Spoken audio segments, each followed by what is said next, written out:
তোমরা এই ঠান্ডায় কেমন আছো অবশ্যই কিন্তু আমাকে জানিও। আজকে সারাদিনটা আমার রান্না করতে একদমই ভালো লাগছে না, তাই ওবেলা সেরকমভাবে কিছু করিনি, জানো তো। তো এবেলাটা তো আর বেকার দেওয়া যায় না, তো এবেলা দেখি কি করি।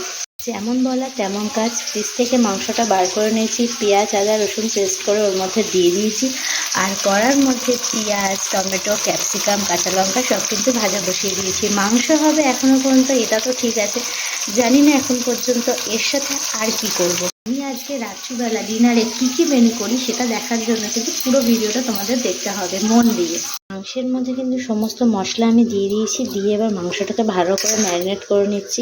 যেহেতু একা একা ভিডিওটা করতে হচ্ছে তাই জন্য হয়তো পুরোটা ভালোভাবে তোমাদেরকে দেখাতে পারছি না, তো লেগ পিসটা দেখেই বুঝতে পারছো। মাংসটা আজকে জমিয়ে করতে হবে। ঠান্ডার বাজারে শুধু মাংস করলে তো হবে না, এর সাথে নিশ্চয়ই কিছু একটা আইটেম খুব ভালো একটা কিছু রাখতে হবে, জানো তো। তো দেখি আজকে কি করি মাংসটার সাথে। মাংসটা তো ম্যারিনেট করা হয়ে গেল আমার। মাংসটা তো কড়ার মধ্যে দিয়ে দিয়েছি ম্যারিনেট করে কষানোর জন্য, কিন্তু আর এখানে থাকলে এখন হবে না। ঘড়ির কাঁটায় বাজে 6টা, এখন যেতে হবে সন্ধ্যেতে, নাহলে মা লক্ষ্মী যে বড্ড রাগ করবে। কিন্তু সন্ধ্যেতে যাবো বলে ড্রেসটা চেঞ্জ করে নিচ্ছি। এখন আমি যাচ্ছি সিঁড়ি দিয়ে ওপরে, কারণ আমাদের সিংহাসনটা যেহেতু সিঁড়ির ওপরে, তাই ওপরে চলে যাচ্ছি। ঠাকুর তো এখনও ঘুমু করছে, 6টা বাজতে যায়। এবার ঠাকুরকে আমি ডেকে তুলে দিই। আমি ঠাকুরকে ডেকে তুলে দিচ্ছি। এই দেখো আমার ছোট্ট সিংহাসন, আর তাতে কিন্তু টুনি লাইট দিয়ে খুব সুন্দর করে সাজানো রয়েছে। এই হচ্ছে আমার ঠাকুর।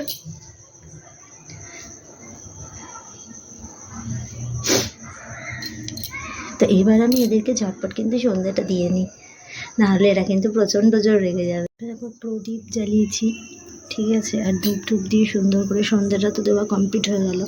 তো আমাকে আবার রান্নায় ফিরে যেতে হবে। দিয়ে আমি তলার থেকে চলে যাচ্ছি। এক্ষুনি তো ঠাকুর সবাই ঘুম থেকে উঠলো, আবার এক্ষুনি ঘুম পাড়িয়ে দিলে ঠাকুর বড্ড রেগে যাবে, তাই একটু পরে ঘুম পাড়াবো।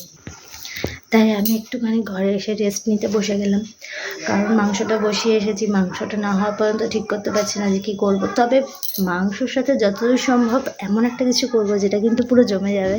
ঘুম পাড়িয়ে আবার ড্রেস চেঞ্জ করে রান্নাঘরের দিকে চলে এসেছি। দেখি চিকেনের অবস্থাটা। এটা কিন্তু 90% দেখো হয়েই গেছে, আর একটুখানি হতে বাকি।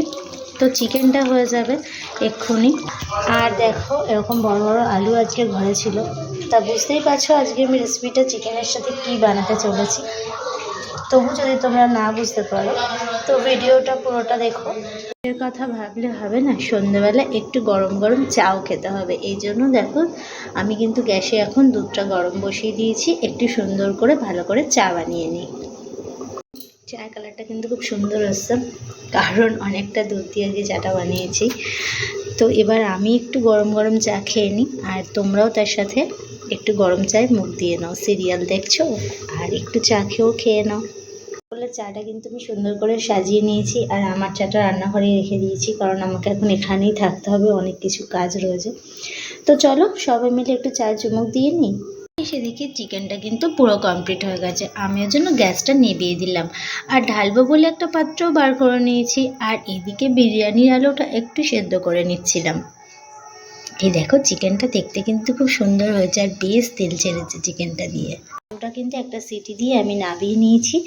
একটুখানি কেশরের রং দিয়ে আর একটু নুন দিয়ে কিন্তু আমি সেদ্ধ করে নিয়েছিলাম। আর এদিকে আলুর দমের জন্য একটা মশলা বানিয়ে নিচ্ছি।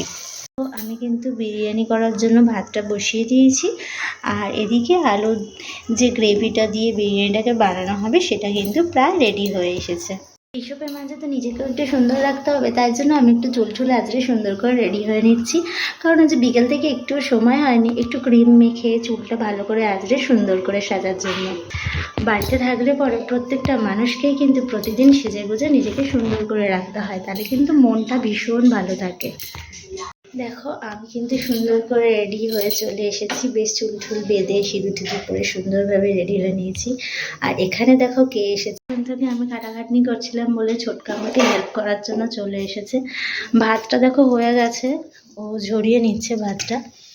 আর ওখানে কিন্তু আলুর দমটা কমপ্লিট করা হয়ে গেছে। এই দেখো সুন্দরভাবে কিন্তু এটাও হয়ে গেছে। আর এখানে এই যে বিরিয়ানির মধ্যে যেটা দেওয়া হবে দই দুধ গোলাপ জল, কেওড়া জল সব কিছু দিয়ে সুন্দরভাবে এটাও রেডি করা হচ্ছে। আর এটার মধ্যে একটু খোয়া খেয়ে নিয়ে এসেছি। এই দেখো খোয়া ক্ষীরটা এইটুকুনির দামই অনেক নিয়েছে, তাই জন্য আমি অল্প করেই নিয়ে এসেছি। আর ভাতটাও হাতায় করে তুলে নিচ্ছে, তার কারণ চালটা যাতে না ভেঙে যায়। তো এবার বিরিয়ানিটা ভালো করে রেডি করে নিই। বিরিয়ানি পেস্তার জন্য আমার এই পেঁয়াজগুলো কাটার বাকি রয়েছে। আর এদিকে দেখো স্বপ্নদীপ বই পড়তে বসে গেছে। আজকে একটু তাড়াতাড়ি পড়তে বসে গেছে, আজকে কোনো বদমাইশি করেনি। এখন কিন্তু 8টা বাজে, আমার রান্না কিন্তু প্রায় কমপ্লিটই হয়ে গেছে। এদিকে ও পড়াশুনো করছে, মুখ দেখাবে না ওর। এই দেখো হাসছে, কিছু মনে মনে বদমাইশি ভাবছিল। তো আমি পেঁয়াজটা কেটে নিই। দেখো পেরেস্তার পেঁয়াজটা কিন্তু আমি ভেজে করে সুন্দর করে কেটে নিয়েছি। আর ওদিকে কিন্তু দেখো ভাত ঝরানো কমপ্লিট হয়ে গেছে, বিরিয়ানির হাঁড়িও বসে গেছে বিরিয়ানির জন্য। এখন সাদা তেল আর ঘি চাইছে। এখানে দেখো বিরিয়ানিটা কিন্তু দমে বসানোর জন্য রেডি করা হচ্ছে। আর আমার আগে থেকে পেঁয়াজটা যেহেতু ভাজা হয়নি, তাই পেঁয়াজটা ভাজবো বলে কড়াইয়ে তেল বসিয়ে দিয়েছি আমি। আর এখানে দমে বসাবে বলে রেডি করছে। আরে ফ্রিজে রাখা ছিল না,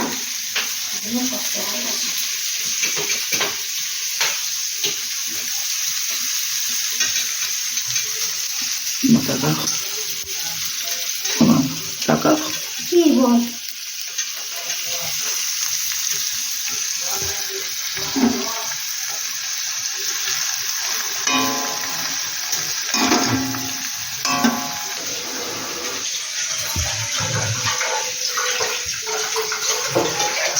দেখো খোয়া ক্ষীরটা কিন্তু আমি কোড়া মেশিনে কুড়িয়ে নিয়েছি বিরিয়ানির মধ্যে দেবো বলে। আর পেঁয়াজটা দিকে ভাজা বসিয়ে দিয়েছি।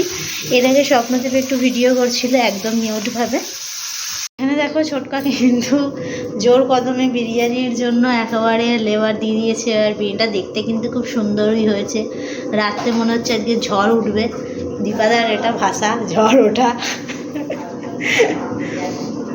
আর এই দেখো আটা ফাটা লাগিয়ে দিচ্ছে হাঁড়ির গায়ে। বিরিয়ানি কিন্তু আমার পুরো কমপ্লিট হয়ে গেছে। আর এখন বাজে 9:30। আর আমি কিন্তু এখানে স্যালাড কাটার জন্য রেডি হচ্ছি। স্যালাড কাটা কিন্তু কমপ্লিট হয়ে গেছে, কিন্তু এখন তো খাওয়া দাওয়া হবে না, কারণ সবাই এখনও বাড়ি আসেনি। এখানে দেখো সব কাজ কিন্তু আমার কমপ্লিট হয়ে গেছে, রান্নাঘর সব পরিষ্কার টরিষ্কার কমপ্লিট হয়ে গেছে, কিন্তু সবাই এখনও আসেনি বলে এখন খাওয়া হবে না। স্যালাডটা সুন্দর করে সাজিয়ে নিয়েছি আমি। তো বিরিয়ানির হাঁড়িটা খোলা হবে পুরো কাটায় কাটায়, কিন্তু এখন 10টা বাজে। আর স্বপ্নদের ফের আজকে অনেক জোর খিদে পেয়ে গেছে, তাড়াতাড়ি করে রান্নাঘরে চলে এসছে। আর এখানে বিরিয়ানি বিক্রি করতে বসে গেছে ছোটকা। বিরিয়ানির হাঁড়ি এখন খোলা হবে। দেখো বিরিয়ানি হাঁড়িটা আবার ওপেন করা হচ্ছে। ও যা হয়েছে আজকে বিরিয়ানিটা পুরো ফাটাফাটি। এই আবার আটকে গেছে, খুলতে পারছে না।